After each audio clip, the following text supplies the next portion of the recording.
Hello students, my name is Vidit Agarwal and today we are going to study straight lines. And so as you can see on your screen, there are four things which we are going to talk about. First is we will get to know what is a straight line and what are the basic properties of straight line. And then we'll talk about the types of straight line, primarily focusing on parallel and perpendicular lines. And then of course we'll look into that what is the standard equation of a straight line and how can we use that to find out to solve various numericals and solve questions. So you already know what is a straight line. So in our day-to-day life, we use many instances where we are using straight lines. For example, the pencil or pen you're holding can be considered a straight line if it was one dimension, right? If it did not have any breadth or height, it only had a certain length, then it would be considered as a straight line theoretically.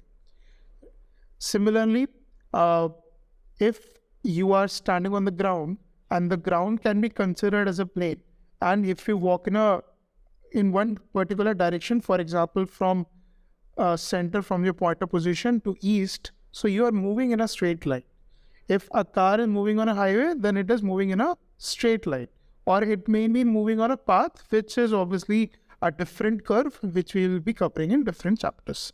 Right? So these geometrical shapes are, so if we study them, there are many practical applications where we can use them to predict the position of a particle or position of a person based on the trend and the path which they follow. So let us dive into it. So how do we find, what are the properties of a straight line and how can we fix a line? So again, come back, let us assume that there is a Cartesian plane.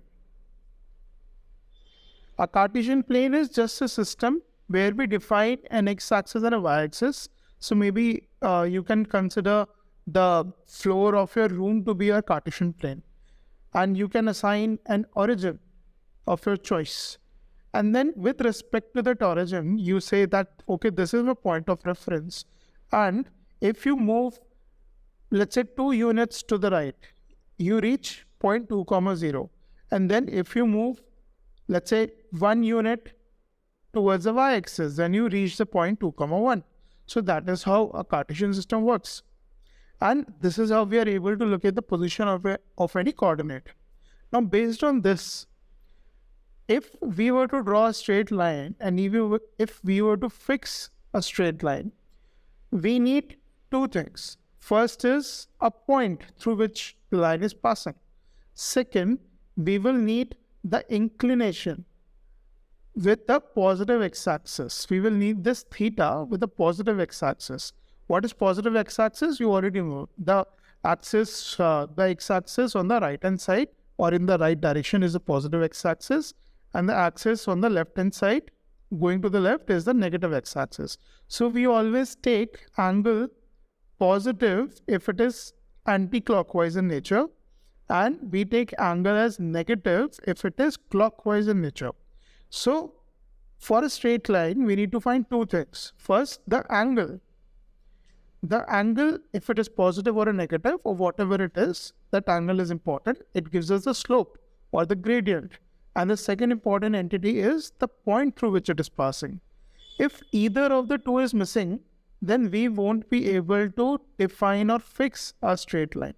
For example, let us assume another plane where we say, okay, we are fixing a point. Now, if we were to pass a straight line through this, it can be something like this, or this, or this. Any line, there are infinite number of lines which can pass through this particular point. Similarly, if we were to fix only only gradient or only slope, now there can be many infinite parallel lines passing which have the same inclination and which have the same slope. So if we were to fix both a point and the slope, then we can fix a straight line. Yeah, so that is why we need both the elements to define a particular line. I hope this is clear to you. And if you have any doubt pertaining to this, then please put it in the comment section.